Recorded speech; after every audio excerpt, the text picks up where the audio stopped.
JEE main 2025 के जनवरी attempt के बाद कई सारे ऐसे कमेंट्स आए, भैया 95 परसेंटाइल बना है, क्या जेई मेन अप्रैल अटेम्प्ट पे ज्यादा फोकस ना करते हुए जेई एडवांस की तैयारी शुरू कर दूं? 97 परसेंटाइल बना है भैया, 98 परसेंटाइल बना है, क्या सीधा जेई एडवांस की तैयारी शुरू कर दूं? तो मेरा सीधा जवाब था कि अगर 97 परसेंटाइल तक बना है, 97 या उससे पीछे परसेंटाइल बना है तो नहीं, 95 और उससे पीछे का परसेंटाइल है तो बिल्कुल भी नहीं। ऐसा मैं क्यों बोल रहा हूं, तो वीडियो के अंदर आगे बढ़ते जवाब जानने के लिए। सो हाय, दिस इज प्रभात रंजन, स्वागत करता हूं हमारे आज की इस नई यूट्यूब वीडियो में, जिसमें हम कवर कर रहे हैं भैया कि ऐसा क्या दिक्कत रहा है 2025 के 95 परसेंटाइल 97 परसेंटाइल तक में भी कि हम डायरेक्टली अभी जेई एडवांस की प्रिपरेशन शुरू नहीं कर सकते। तो इस पूरे डिस्कशन का मुद्दा दो है। सबसे पहला मेन मुद्दा यह है भैया कि सीरियसली आपको एक बढ़िया कॉलेज चाहिए या आईआईटी ही चाहिए, कि आईआईटी अगर नहीं मिला तो मैं ड्रॉप ले लूंगा, भले ही एनआईटी मुझे बढ़िया मिल सकता था। होता है ना कि चलो जेई मेन में भी अच्छा फोकस करते हैं, जेई एडवांस में भी अच्छा फोकस करते हैं। कुछ ऐसे स्टूडेंट्स होते हैं कि चलो आईआईटी नहीं मिला तो एनआईटी तो ढंग का मिल रहा है, मैं एडमिशन ले लूंगा, तो उनके लिए वीडियो है। लेकिन कुछ ऐसे स्टूडेंट्स होते हैं भैया कि एनआईटी, चाहे मुझे एनआईटी त्रिची का सीएसई ही मिल जाए, लेकिन अगर एक ढंग का आईआईटी नहीं मिल रहा हो तो मैं इस साल एडमिशन नहीं लूंगा, मुझे एनआईटी चाहिए ही नहीं चाहिए, मुझे आईआईटी ही चाहिए, अगर नहीं मिला मैं ड्रॉप लूंगा। तो अगर वैसे स्टूडेंट्स हो तब आपका 90 या 95 जो परसेंटाइल बनाओ, आप जेई एडवांस की तैयारी चालू कर सकते हो। लेकिन अगर आईआईटी भैया नहीं मिल रहा है, ठीक है, मतलब आईआईटी भी बढ़िया ऑप्शन है, एनआईटी भी बढ़िया ऑप्शन मुझे मिल रहा है, लेकिन दोनों में अगर चूज करना पड़ रहा है, मतलब एनआईटी भी मेरे लिए बढ़िया है, आईआईटी भी बढ़िया है, ठीक है, लेकिन दोनों में अब मुझे देखना पड़ रहा है कि मेरे लिए बेस्ट कौन सा है। ठीक है, मतलब आप दोनों में ओवरऑल अगर देखने के लिए तैयार हो मेरे लिए बढ़िया कौन सा, उस केस में आपके लिए आपका यहां डिसाइड करना पड़ेगा कि मुझे कब जेई मेन अप्रैल अटेम्प्ट की तैयारी शुरू करनी थी और कब जेई एडवांस। हालांकि वीडियो लेट हो चुका है थोड़ा, लेकिन मैं बोलूंगा अभी सबसे क्रिटिकल समय है, क्योंकि ऐसे भी बहुत सारे स्टूडेंट्स हैं जो 95 परसेंटाइल पे जेई मेन की तैयारी अप्रैल अटेम्प्ट की छोड़ चुके हैं और जेई एडवांस पे लगे हुए हैं। होगा ये कि 95 परसेंटाइल पे आपको पता है इस साल बहुत कम रैंक बनने वाला है, और 95 परसेंटाइल मतलब बहुत सारा सिलेबस अभी भी आपका ऐसा है जहां पर वीक एरिया है। अभी हो सकता है आप जेई एडवांस पे फोकस कर रहे हो, जेई मेन अप्रैल अटेम्प्ट पे फोकस ना करो, एक लिमिटेड सिलेबस पे काम कर रहे हो, क्योंकि जेई एडवांस लिमिटेड सिलेबस से भी निकल जाता है। तो आप जेई एडवांस की तैयारी अभी से कर रहे हो, जेई मेन अप्रैल अटेम्प्ट पे ज्यादा फोकस नहीं है, तो अप्रैल अटेम्प्ट में भी कुछ सिमिलर सा परसेंटाइल बन गया जो कि मेन जनवरी अटेम्प्ट में था। और एडवांस में भी मान लेते हैं भैया उतना बढ़िया रैंक नहीं बना।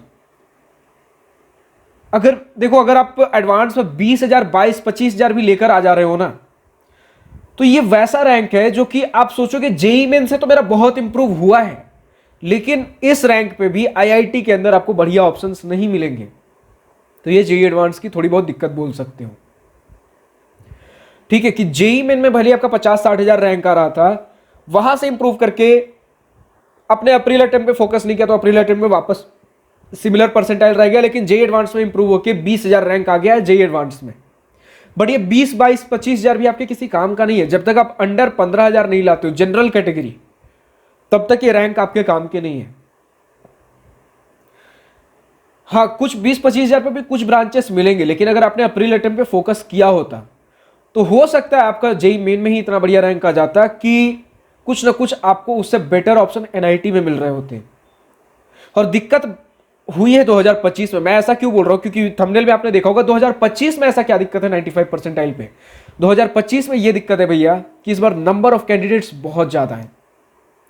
13-13.5 लाख तो आपके पास जनवरी अटेम्प्ट में रजिस्टर किया था स्टूडेंट्स ने, और हर बार ये 1-1.5 लाख नंबर बढ़ जाता है अप्रैल अटेम्प्ट तक।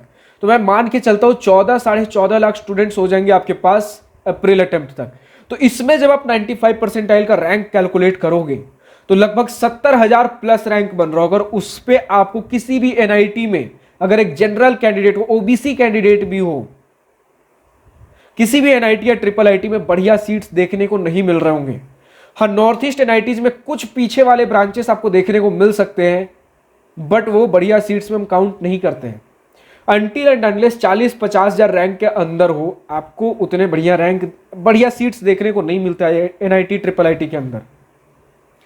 इसलिए मैं बोल रहा हूं 97 परसेंटाइल भी है अगर, तो भी जो लगभग 45,000 के आसपास रैंक अगर आप कैलकुलेट कर लो, मैंने अभी एक्चुअली कैलकुलेट नहीं किया लेकिन अंदाजे से बता पा रहा हूं, लगभग 45,000 के आसपास रैंक मान के चल सकते हो। तो 45-50,000 के अंदर भी ऐसा नहीं है कि बहुत बढ़िया सीट मिलेगा, ठीक है। हो सकता है कि मतलब वो सीट मिल जाए जहां पे आपको कॉम्प्रोमाइज करना पड़ रहा है, लेकिन 50,000 के बाहर तो बिल्कुल भी भैया काम चलाओ भी सीट उतना बढ़िया हमें देखने को नहीं मिलता। वो बिल्कुल ठीक है, बस भैया हमने एनआईटी ब्रांड नेम के लिए कुछ एक सीट ले लिया तो वो अलग बात है, बट वो उतने बढ़िया सीट्स नहीं होते, ठीक है। तो ये हमें समझना पड़ेगा। इनफैक्ट वही 97 परसेंटाइल पे भी मैं बोलूंगा ये रिस्क मत लो, ठीक है। अभी जेई मेन अप्रैल अटेम्प्ट, अभी ये क्रिटिकल फेज क्यों है, अभी क्यों वीडियो बना रहा हूं, क्योंकि अभी 20 दिन बचा हुआ। अगर अभी से भी कुछ मत करो, सिर्फ पीवाईक्यू लगाओ, जो आप एक मॉक टेस्ट दो और देखो कौन सा मेरे पास बिल्कुल एकदम सही से सही हो गया था क्वेश्चन और कहां पे 50-50 कंफ्यूजन था। इनके ऊपर भी, सिर्फ इन चैप्टर्स के ऊपर भी पीवाईक्यू देते रहते हो ना, पीवाईक्यू लगाते रहते हो, और ये जो 50-50 वाला रीजन था इनके वन शॉट्स देखते रहोगे, आराम से अच्छा खासा प्रिपरेशन कर लोगे, जेई मेन अप्रैल अटेम्प्ट में भी अच्छा फोड़ सकते हो। फिर जैसे अप्रैल अटेम्प्ट खत्म हो उसके बाद जेई एडवांस पे लग जाओ, कोई नहीं रोक रहा। बिना एक दिन वेस्ट किए हुए 13-14 घंटे भी अगर पढ़ते हो जेई एडवांस के लिए अप्रैल अटेम्प्ट के बाद, वहां भी अच्छा परफॉर्म कर सकते हो, अंडर 15,000 रैंक आ सकता है। बट सिर्फ करना क्या है, वहां कोई मॉक टेस्ट नहीं, वहां कुछ नहीं, वहां अब तक आपको पता चल चुका है कि मेरा स्ट्रॉन्ग एरिया कौन सा और 50-50 वाला रीजन कौन सा है। सिर्फ उन सिलेबस पे आप जेई एडवांस का पीवाईक्यू देते रहो, आराम से अंडर 15,000 रैंक आ जाएगा आ जाएगा, ठीक है। तो ये मैं बोल रहा हूं 97 परसेंटाइल भी अगर अभी आपका आया है ना, तो मैं रिकमेंड नहीं करूंगा कि आप जेई एडवांस की प्रिपरेशन अप्रैल अटेम्प्ट को छोड़ के करो, अप्रैल अटेम्प्ट ढंग से दे दो। 98 परसेंटाइल अगर बना है जेई मेन के जनवरी अटेम्प्ट में, तब आपका कॉल रहेगा भैया, क्योंकि 98 परसेंटाइल मतलब आप अच्छे खासे सिलेबस कवरेज पे हो, आप चाहो तो जेई एडवांस भी अच्छे से क्रैक कर सकते हो। क्योंकि दिक्कत वही हो जाती है कि अप्रैल अटेम्प्ट भी हमने छोड़ दिया और जेई एडवांस में भी बढ़िया रैंक नहीं बना, वो अंडर 15,000 नहीं बना है। लेकिन अगर 98 परसेंटाइल आया है तो अगर आप ट्राई करो जेई एडवांस में, दिन दिन भर बैठ के मॉक टेस्ट नहीं पीवाईक्यू दे रहे, हो सकता है आप अंडर 15,000, 10,000, 5,000 भी रैंक लेकर आ जाओ, ठीक है। बट ये यहां पर आपका कॉल रहने वाला है, यहां पर आपका कॉल रहेगा आप करने के लिए रेडी हो कि नहीं। लेकिन 99 परसेंटाइल अगर आपका जेई मेन जनवरी अटेम्प्ट में आया था, आंख बंद करके आप जेई एडवांस की प्रिपरेशन चालू कर सकते थे। यहां पर जेई मेन अप्रैल अटेम्प्ट के ऊपर ज्यादा फोकस करने की जरूरत नहीं थी, और ऑलरेडी आपका इतना ज्यादा सिलेबस कवर हो चुका है, ठीक है, कि अगर उन सभी कवर्ड सिलेबस पे आप जेई एडवांस का तैयारी चालू करो तो जेई मेन के लिए भी अच्छा खासा तैयारी हो रहा होगा। तो भैया अगर हमारा 95 परसेंटाइल है तो अगर जेई एडवांस की तैयारी करें तो क्या हमारा जेई मेन का तैयारी नहीं होगा? देखो दिक्कत यह है ना कि जे 95 परसेंटाइल है तो आपका बहुत लिमिटेड सिलेबस पे प्रिपरेशन है, तो उस लिमिटेड सिलेबस पे आप जेई एडवांस की तैयारी करोगे, ठीक है। क्योंकि अगर नया सिलेबस कवरेज करने गए तो जेई एडवांस लेवल पे प्रिपेयर नहीं कर पाओगे, क्योंकि वहां क्वेश्चन सेट्स बहुत ज्यादा लगाने होते, बहुत ज्यादा ट्रिकी समय लेता है। तो अगर नए सिलेबस कवर करने गए तो जेई एडवांस लेवल पे नहीं जा पाओगे, वो जेई मेन लेवल पे ही रह जाओगे। तो अगर जेई मेन लेवल पे ही करना है तो ढंग से जेई मेन दे देते हैं अभी। बट वही अगर हम बात कर ले भैया, और हाँ कम सिलेबस पे भी जेई एडवांस अच्छा खासा रैंक दे देता है, ठीक है। बट वही बात है ना कि ऑलरेडी अब बहुत कम सिलेबस पे हो, इतना कम सिलेबस पे भी जेई एडवांस पे भी रिस्क लेना सही नहीं है। और जितना सिलेबस भी हुआ है 95 परसेंटाइल बना है, इसका मतलब वो सिलेबस भी बहुत ज़्यादा ढंग से नहीं हुआ है। तो पहले जेई मेन लेवल पे आ जाओ, फिर आगे देखेंगे। लेकिन 99 परसेंटाइल आया है वो तभी आया है जब मेजॉरिटी ऑफ द सिलेबस आपका ढंग से कवर्ड था। तो उस सिलेबस, इस मेजॉरिटी ऑफ द सिलेबस को पकड़ के अगर जेई एडवांस कर रहे हो, कुछ नया सिलेबस तो कवर कर नहीं रहे हो, मेजॉरिटी ऑफ द सिलेबस पे ही पहले से ही हो रखा था, majority of the syllabus JEE advance कर रहे हैं, तो majority of the syllabus JEE Main के अप्रैल अटेम्प्ट के लिए भी तो दे रहे होंगे। और अब जेई एडवांस की क्वेश्चन लगा रहे हो तो आईक्यू लेवल भी बढ़ चुका है, डिफिकल्ट क्वेश्चन हमने प्रिपेयर कर लिए जेई एडवांस के लिए, तो अप्रैल अटेम्प्ट भी आपका अच्छे से हो जाएगा। तो इसीलिए वही होता है ना कि आपके रूट्स शुरू से बढ़िया थे, तो जिनके रूट्स शुरू से बढ़िया होते हैं आगे चीजें स्मूथ होती जाती हैं। लेकिन रूट्स अगर शुरू से बढ़िया नहीं हो पाए तो आगे हमें और फर्टिलाइजर डालना है, पेस्टिसाइड डालना है, इन सभी चीजों से स्ट्रेटेजाइज करना पड़ेगा। आपके लिए भी स्कोप है, लेकिन अब आप वो लेवरेज नहीं है कि मैं सब कुछ कर लूं, आपको बिट बाय बिट चलना पड़ेगा, एक एक ईंट सावधानी से रखनी पड़ेगी।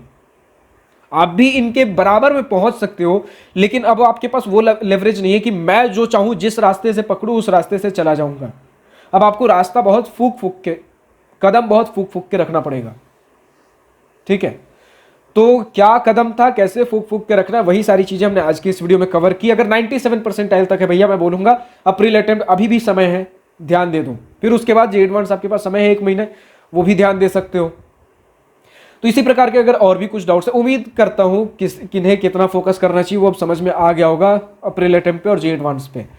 तो अगर और भी IIT जेईई प्रिपरेशन से रिलेटेड, बोर्ड से रिलेटेड, अगर इंजीनियरिंग कॉलेज एडमिशन से रिलेटेड, या फिर बोल सकते हो इंजीनियरिंग कॉलेज के अंदर चल गए तो कॉलेज लाइफ से रिलेटेड, इंटर्नशिप, प्लेसमेंट से रिलेटेड, कुछ भी किसी प्रकार का डाउट हो कमेंट सेक्शन में लिख सकते हो, उनके ऊपर भी वीडियो आ जाएगी। फिलहाल अगर 1-on-1 बैठकर चीजें डिस्कस करनी हो, गूगल मीट पे बैठ के सवाल जवाब करना हो, पूछना हो, डिस्कस करना हो, तो उसके लिए भी हमारा, जिसमें मैं ही रहूंगा, दिवास्त्रा मेंटरशिप प्रोग्राम है, गाइडेंस प्रोग्राम है, उसके लिए रजिस्टर कर सकते हो। लिंक नीचे डिस्क्रिप्शन में दिया गया। दिवास्त्रा मेंटरशिप प्रोग्राम का वेबसाइट पर जाओगे, 3-4 अलग अलग कार्ड्स मिलेंगे मेंटरशिप प्रोग्राम के अकॉर्डिंगली, जिससे भी रिलेटेड आपको गाइडेंस चाहिए हो उसके लिए, या तो क्लास 10 एंड बिलो के लिए, फिर IIT जेईई के लिए, इंजीनियरिंग कॉलेज के लिए, जिससे भी रिलेटेड आपको गाइडेंस चाहिए हो उसके लिए रजिस्टर कर सकते हो। ठीक है। और इंजीनियरिंग कॉलेज एडमिशन से भी रिलेटेड बहुत सारे सर्विसेज उसी पेज पे देखने को मिल जाएंगे, थोड़ा नीचे स्क्रॉल करोगे तो। फिलहाल आज की इस वीडियो में इतना ही।